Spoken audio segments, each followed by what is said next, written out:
고린도전서 15장 31절의 말씀입니다. 고린도전서 15장 31절, 제가 가진 성경으로는 283절의 말씀에 있습니다. 찾으신 줄 알고 함께 읽겠습니다. 형제들아, 내가 그리스도 예수 우리 주 예 안에서 가진 바 너희에 대한 나의 자랑을 두고 단언하노니 나는 날마다 죽노라. 아멘. 자, 한번 더 읽겠습니다. 함께 한번 다시 읽겠습니다. 시작.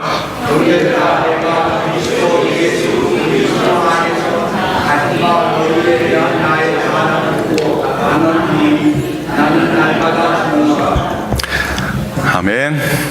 오늘 말씀의 제목이 나는 날마다 죽노라입니다.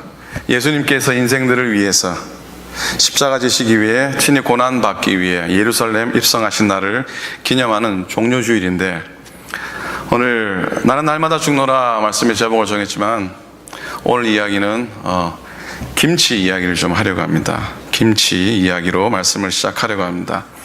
우리 식탁에서 빼놓을 수 없는 반찬이 있다면 김치입니다. 김치를 맛있게 잘 담그면 반찬 걱정이 반으로 준다고 합니다. 저희 집사람 보니까 결혼 올해 25년 차인데 결혼 20년이 돼서야 비로소 김치 담는데 도전을 하더라고요. 그런데 요즘 성공 확률은 제가 보기에 반도 안 되는 것 같아요. 반도 안 되는 것 같아요. 없으니까 하는 얘기입니다. 김치의 명인에 따르면 김치는 좋은 재료와 절임의 미학이다. 아주 멋있게 표현을 했더라고요. 가장 먼저 김치를 잘 담그려면은 좋은 배추를 골라서 좋은 소금으로 절이는 것이 김치 맛의 기본이라고 하죠. 배추는 한 포기에 뭐 아멘까지 하실 필요. 배추는 한 포기에 한 2.5kg 5 내지 6파운드 정도 중간 크기로 물기가 없어야 되고요. 그리고 세워보면은 계란형이어야 됩니다. 그리고 겉은 단단해야 되고요. 그리고 더 중요한 게 있는데, 이 소금에는 물기가 전혀 없어야 된다는 사실을 아십니까? 물기가 있으면은 오븐에 넣어서라도 물기를 바짝 없애야 한다는 것이죠. 왜냐하면 이 소금에 물기가 묻어 있으면 우리가 흔히 김치 먹을 때 나는 쓴맛, 이 소금에 묻은 물 때문에 김치에 쓴맛이 생긴다고 합니다. 제가 뭐 별걸 다 알고 있죠. 소금에 물이 없어야 됩니다. 둘째는 양념은 정확한 양을 넣어야 됩니다. 김치의 장인에 따르면 모두 일정한 김치 맛을 내도록 하기 위해서는 항상 양념은 정확한 양을 넣어야 된다. 저라도 이런 얘기 할 수 있을 것 같습니다. 어쨌든 정확한 양을 넣어라. 고추는 색깔이 예쁘고 맛도 담백해야 된다. 무, 생강, 양파, 마늘, 쪽파, 부추, 굴 기본적으로 들어가고, 여기다가 이 젓갈이 김치 맛의 승부처가 된다고 합니다. 그런데요, 제가 오늘 드리고 싶은 요지는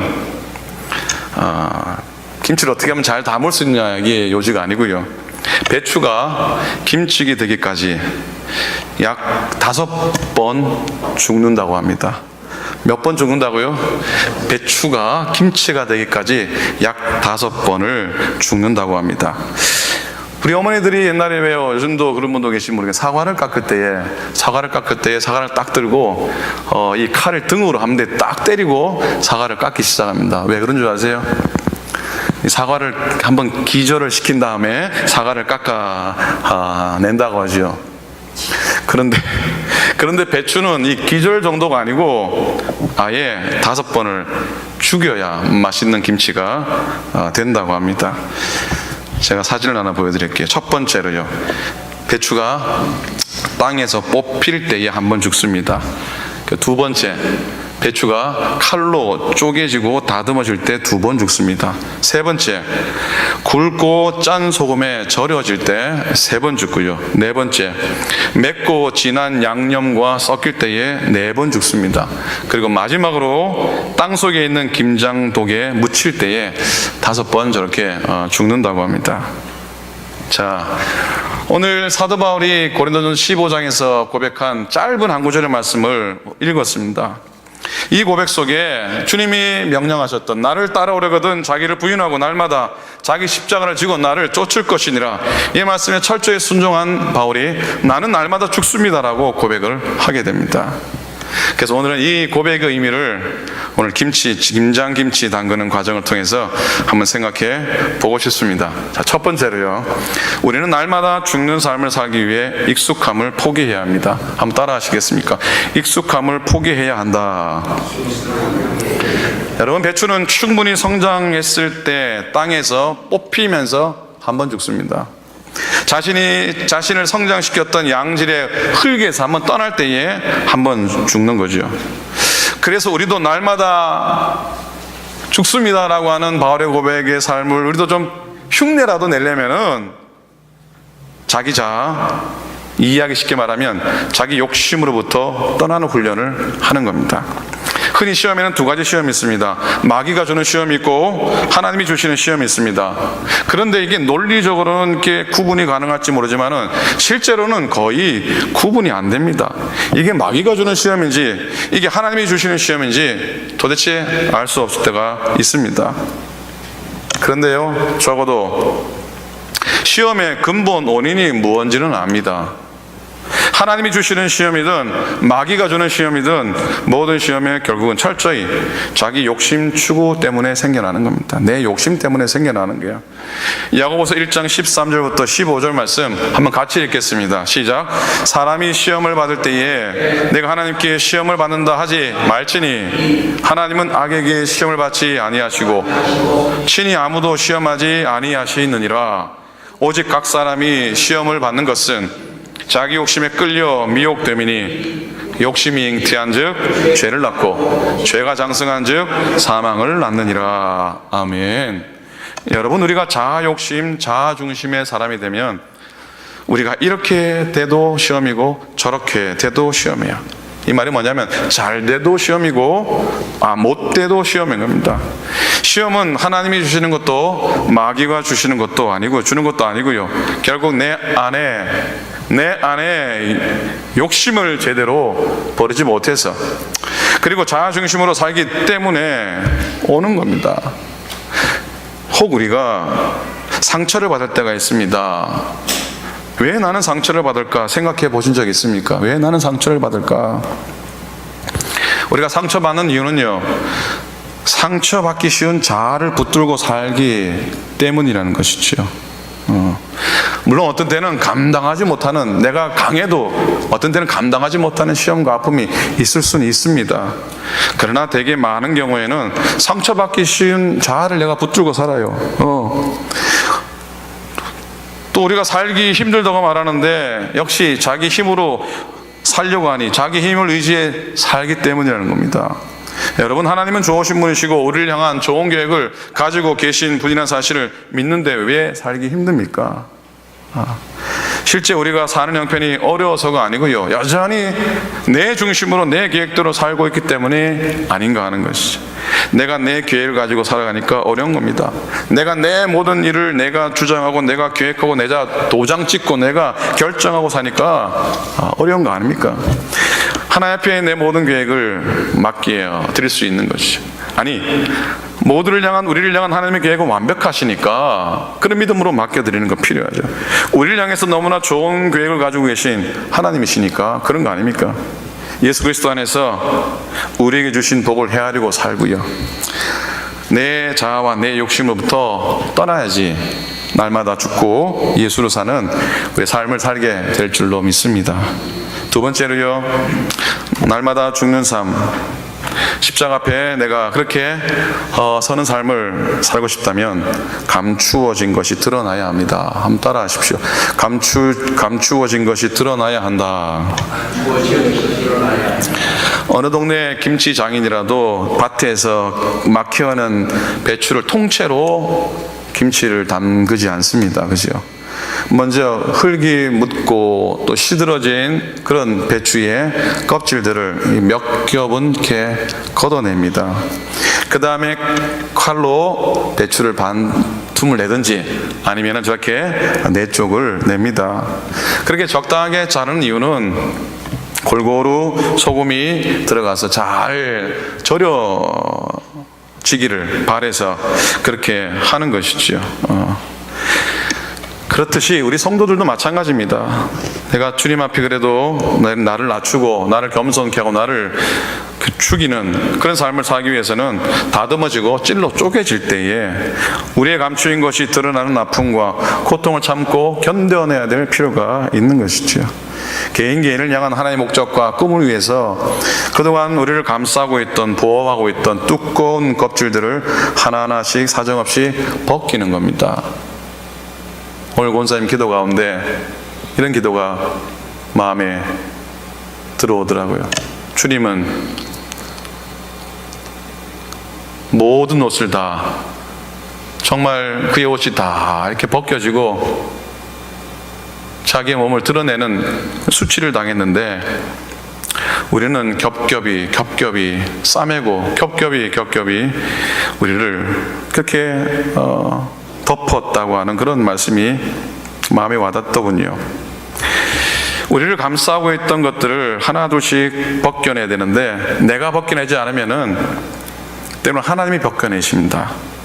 어떤 방법을 사용하시냐면 지금까지 제가 경험한 바에 의하면 하나님께서는 굴욕이나 무시당함이나 괴롭힘을 통해서 내 속에 있는 나, 아직까지 죽어지지 않은 내면의 내 교만한 자아를 죽게 하시는 것을 경험합니다. 때로는 부끄럽고 굴욕의 시간에 잠잠히 주를 바라보면서 죽어지기를 기대할 때에 하나님의 임재를 경험하게 됩니다.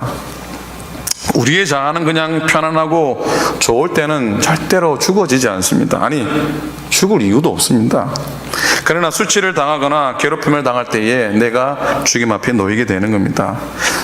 이런 표현이 어떨지 모르겠지만 내가 죽을 수 있는 절호의 찬스가 거기에 있다는 것이죠.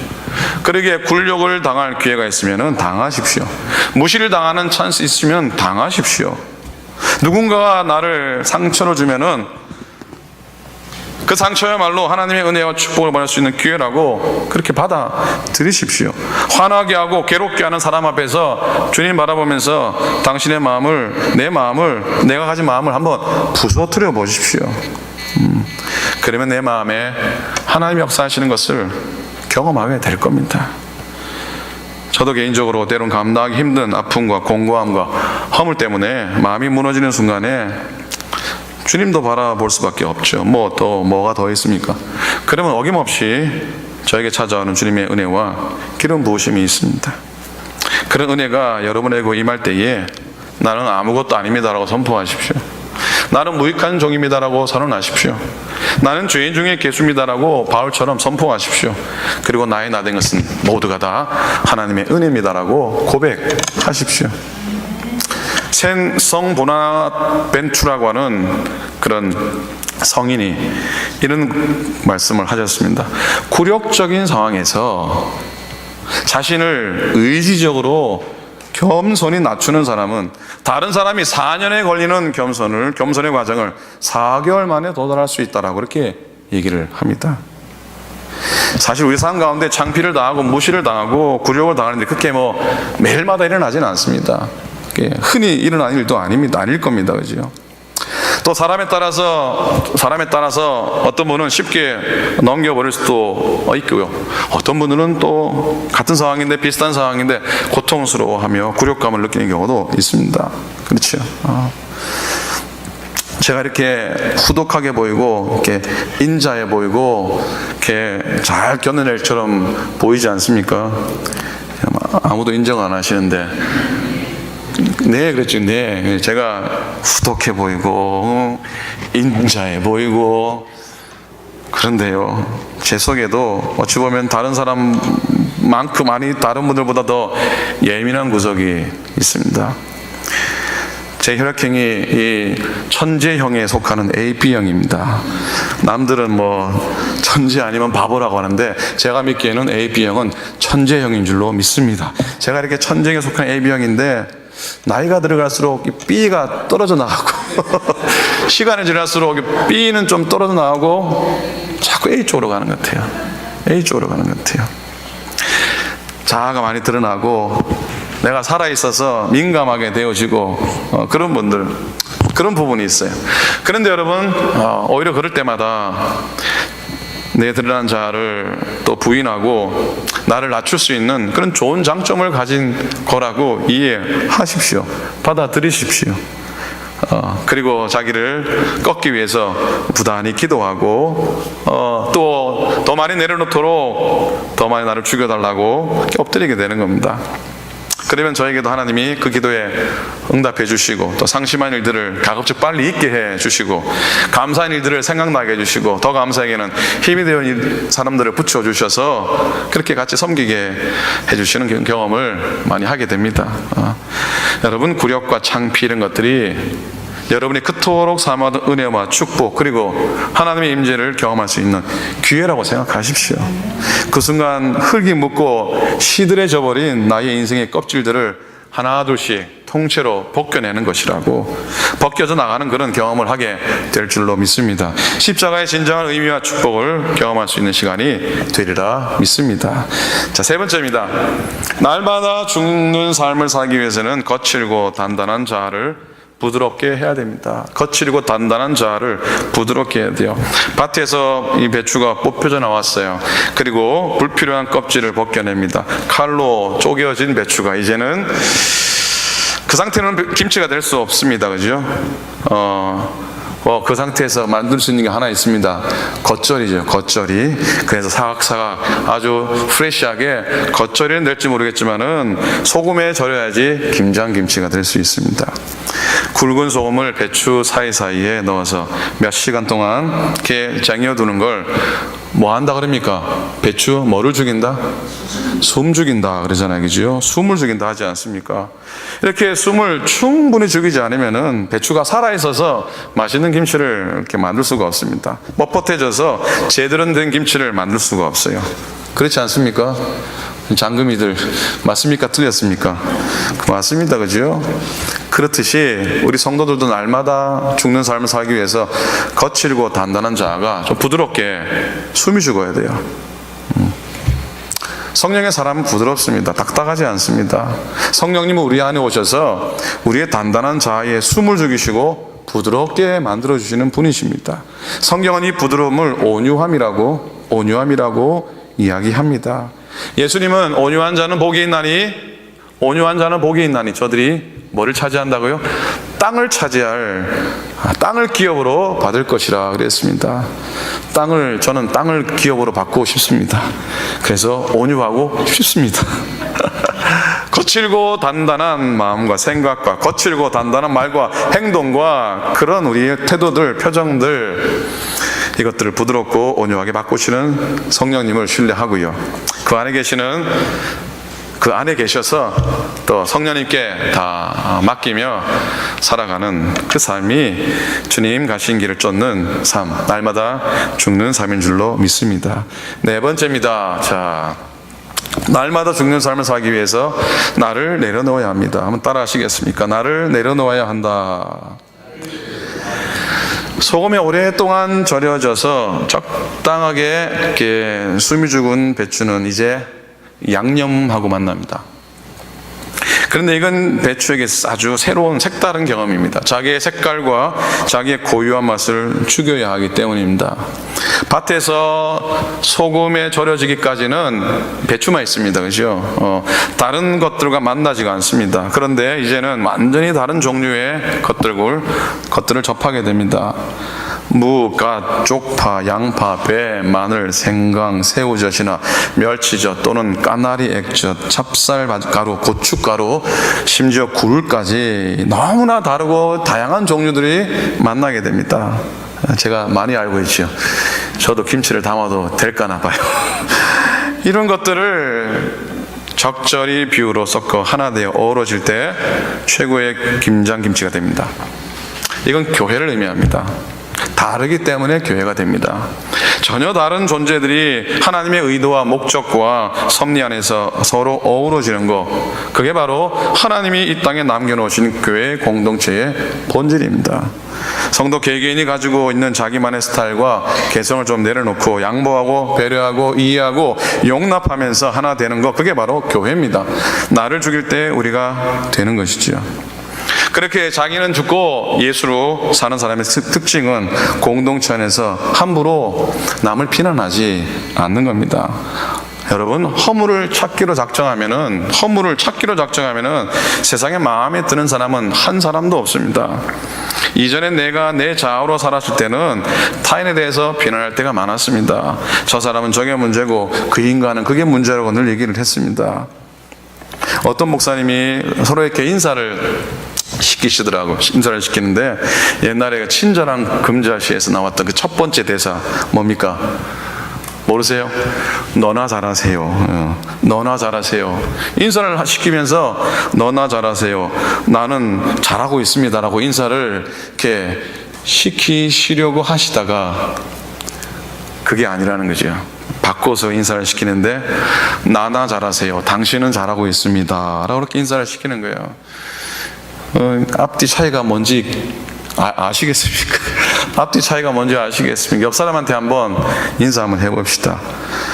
나나 잘하세요. 당신은 잘하고 있습니다. 한번 해봅시다. 나나 잘하세요. 뒤에 보시고 당신은 잘하고 있습니다. 당신은 잘하고 계세요. 저도 여러분께 인사합니다. 나나 잘하세요. 당신 여러분들은 잘하고 있습니다. 아멘입니까? 아멘하기 좀 죄송스럽지 않습니까? 맞아요, 그죠? 맞아요.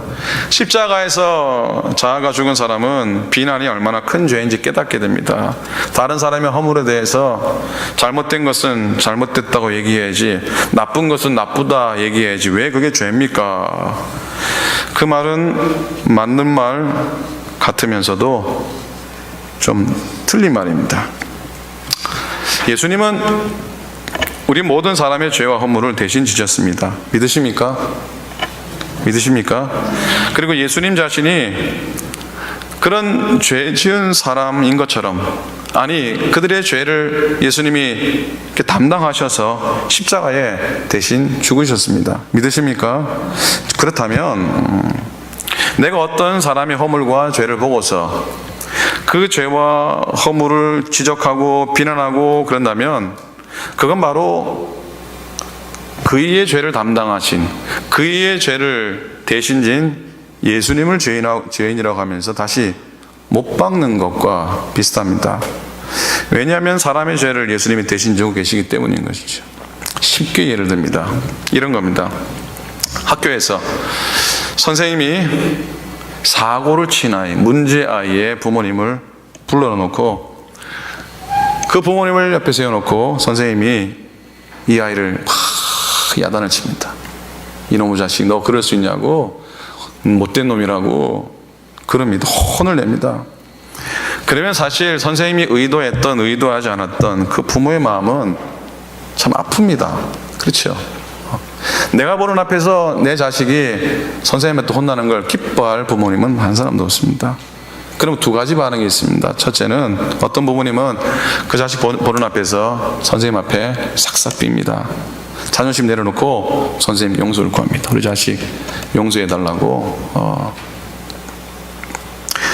그러나 한편 어떤 부모는 감정이 격해서 선생님 앞에 막 대들기도 합니다. 그렇죠? 그렇게 용서를 빌든 선생님께 대들든 그건 부모 자식 관계라는 이유 때문입니다. 다른 걸로는 설명이 되지 않습니다. 그러니까 다른 말로 하면은 사실 이 부모가 아이의 잘못을, 아이의 죄를 대신 지고 있는 상황이기 때문인 것이죠. 여러분, 어떤 사람은 그럽니다. 할렐루야, 내 죄를 사해 주셔서 감사합니다 라고 기뻐하고 고백하면서 그 똑같은 하나님이 다른 사람의 죄를 사해 주신 것은 모릅니다. 내 죄에 사해 주신 건 감사합니다 고백하는데 다른 사람이 똑같이 죄 사함 받은 것에는 관심이 없고요, 알지 못합니다. 그리고는 저 사람은 형편없다라고 손가락질할 때가, 비난할 때가 있는 것이죠. 자기 죄가 주님께 다 탕감받은 사람은 다른 사람의 죄도 주님께 다 탕감받은 사실을 인정해야 됩니다. 예수님은 그 사람의 죄를 자기 죄인 것처럼 대신 짊어지셨기 때문이고 십자가에 죽으셨기 때문입니다. 그러므로 우리가 타인의 죄를 비방하는 것은 예수님의 십자가를 믿지 않거나 그분의 공로를 인정하지 않는 겁니다. 입으로는 시인하지만 행위로는 믿음이 아예 없다고 하는 얘기입니다. 여러분, 진짜 은혜의 눈이 뜨이고 나면은 사실 남의 죄를 볼 시간이 없습니다. 그럴 여유도 없고요, 그럴 필요도 없습니다. 자기가 얼마나 큰 죄인이고 내가 탕감받은 1만 달란트 생각하면 그저 감사해야지 큰 소리로 다른 사람을 향해서 비난할 자격이 없습니다. 성령 충만한 상태에서는 절대 타인을 비방하지 않습니다. 오히려 그를 불쌍히 여기고 조용히 그를 위해서 기도해 줍니다. 내 자아가 십자가에 못 박혀 죽은 사람의 뚜렷한 변화 중에 하나는 바로 다른 사람을 대해서 비난의 말이 없어지는 것입니다. 그런 성도들이 모여있는 것이 교회요, 옛사랑 교회인 줄로 믿습니다. 다섯째로요, 마지막입니다. 자, 날마다 죽는 삶을 살기 위해서는 하나님의 때가 찰 때까지 기다려야 합니다. 한번 따라 하시겠습니까? 하나님의 때가 찰 때까지 기다려야 한다. 자, 이렇게 황금 비율로 잘 양념으로 이렇게 버무려진 배추는 이제 어디로 들어갑니까? 네, 요즘은 뭐 김치 냉장고로 들어갈지 모르겠지만은 옛날에는 땅속에 묻힌 김장독으로 들어갑니다. 이 마지막 단계의 죽음이 기다리고 있습니다. 빛도 없고 공기도 잘 통하지 않는 땅속에 들어가면서 비로소 김장은 끝이 납니다. 날마다 죽는 성도들의 삶은 기다리는 삶입니다. 기독교는 기다림의 종교라 할 만큼 기다림은 성도의 삶 가운데 아주 중요한 본질입니다. 그리고 기다림의 끝에는 언제나 하나님의 때, 하나님의 뜻이 기다리고 있습니다. 내가 정해놓은 때에 기다림이 끝이 나는 것이 아니고 하나님이 정해놓으신 그 때에 그 기다림은 끝이 나기 때문입니다. 그런데 문제는요, 그 기다림의 시간이 마치 흡사 죽음과 닮아 있어요. 그래서 그게 우리를 너무 힘들게 합니다. 너무 힘들게 합니다. 나는 아무것도 할 수 없음을 깨닫는 기다림, 나는 정말로 때로는 무기력함을 느낄 정도로 있는 나의 상태, 끝없는 기다림, 예수님이 말씀하신 자기를 부인하면서 오직 주만 바라볼 수밖에 없는 기다림, 여러분, 그 기다림의 끝에는 하나님의 손길이 기다리고 있는 줄로 믿습니다. 하나님의 때가 찰 때까지 잠잠히 참고 기다리는 것이 날마다 죽는 다섯 번째 삶의 비결입니다. 여러분, 저는 제가 죽는 만큼 성도들이 살아나는 것을 경험합니다. 제가 죽는 만큼 교회 안에서 성도들이 심령 안에서 하나님의 임재 안에 있는 것을 경험하곤 합니다. 그래서 목사가 죽어야 교회가 산다라는 이야기가 있지 않습니까? 주님도 그러셨어요. 마태복음 10장에서 자기 목숨을 얻는 자는 잃을 것이요 나를 위하여 자기 목숨을 잃는 자는 얻을 것이라고 그렇게 말씀하셨습니다. 그리고 그렇게 말씀하신 예수님이 친히 십자가에 죽으셨을 때에 너무나 놀라운 열매들을 맺으셨습니다. 우리도 그렇게 됐으면 좋겠습니다. 내 자아가 죽지 않고 그대로 있으면은 아무 열매가 없다 하지 않습니까? 한 알 그대로 있다 하지 않습니까? 썩지 않은 것만 해도 감사한 일인지 모르겠습니다만, 그러나 내 자아가 죽을 때에는 많은 열매가 있음을 믿어야 하는 것이죠. 바꿔 말하면 내게 열매가 없는 이유는 내 자아가 아직 죽지 않아서 그런 겁니다. 아직 내가 죽지 않아서 열매가 없는구나. 아직 내가 죽지 않아서 교회가 부흥되지 않는구나.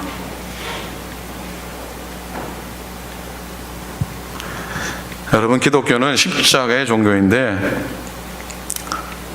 그렇게 사는 사람은 십자가에 관심이 없다는 증거이기도 합니다. 십자가가 없다면 나는 기도도 잘 못하고 전도도 잘 못하고 이런저런 없고 부족한 것이 많이 있는데, 사실 십자가가 없다면 이건 언어 하나가 없는 게 아니라 그건 전부가 없는 겁니다. 십자가 안에 참된 쉼이 있습니다. 십자가 안에 참된 평안과 기쁨과 평안과 삶의 만족이 있는 줄로 믿습니다. 그걸 원치 않으십니까? 원치 않으십니까? 여러분이 그토록 갈구하던 평안과 안식이 십자가 안에 있다는데, 그 속에 있는데 다른 거 찾으려고 기울이지 말고 시간 낭비하지 않았으면 좋겠습니다. 나는 죽었다고 날마다 선포했으면 좋겠습니다. 실패하면 다시 일어나서 나는 죽었다고 고백하시기 바랍니다. 나는 할 수 있다고, 나는 승리한다라고, 나는 뭐든지 감당할 수 있다고 고백하기 전에, 그 전에 나는 죽었다라고 고백해야 합니다. 이것이 좁은 길, 십자가 길. 안 그러고 오늘도 살고 내일도 살면 되지, 부활이 내게 기쁨이 되지 않습니다. 부활이 내게 의미가 없습니다. 우리를 사랑하사 우리를 위한 십자가의 죽으심과 그 부활의 삶을 우리도 경험하고 참여하는 여러분, 우리 모두가 될 수 있기를 주님의 이름으로 간절히 축원을 드립니다. 아멘, 아멘. 자, 우리 기도하시겠습니다. 아까 우리 찬양 부를 때 여러분 처음 부르셨을지도 모르겠어요. 십자가, 십자가, 그 위에 나 죽었네. 그 사랑 내 속에 강같이 흐르네. 그런 찬양이 있습니다.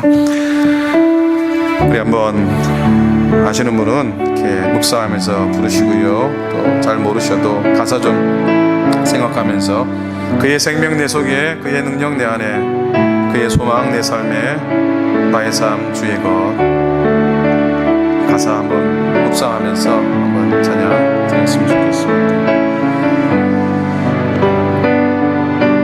십자가, 십자가, 십자가, 십자가, 그 위에 나 죽었네. 그 사랑 내 속에 강같이 흐르네. 십자가, 십자가, 십자가, 십자가,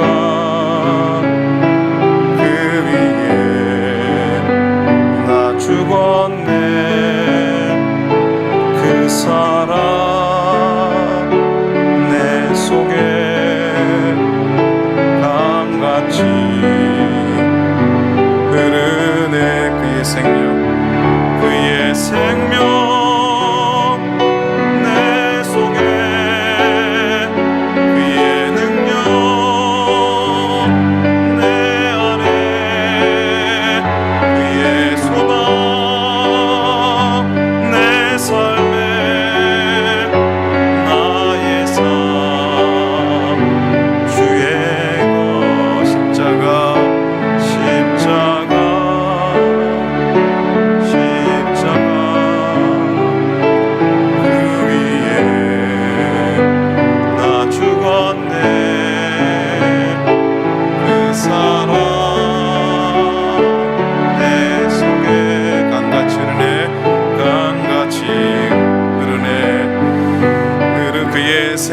오른손 가슴에 얹고 그의 생명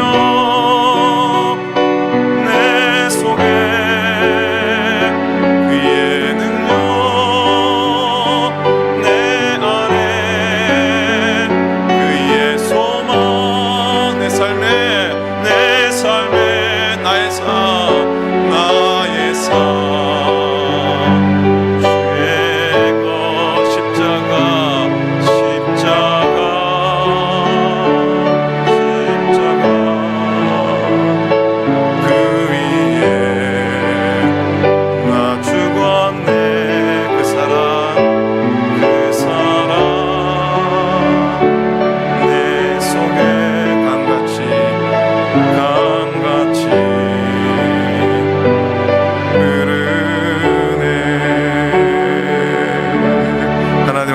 고맙습니다. 주의 말씀 마음속에 담습니다. 나는 날마다 죽노라 고백했던 사도 바울의 그 고백이 우리의 눈으로만 읽혀지지 않고 우리의 귀로만 들려지지 않고 하나님 우리의 마음과 우리 삶 속에 오롯이 담겨지는 놀라운 능력이 되게 하시고, 그 고백이 있음으로써 우리 가운데 주님의 부활함과 부활하심과 다시 사심에, 다시 일어서심에 놀라운 은혜, 감격, 은총, 그 소망, 그 능력을 담게 하여 주시옵소서. 감사합니다. 예수님의 이름으로 간절히 기도합니다. 아멘. 아멘.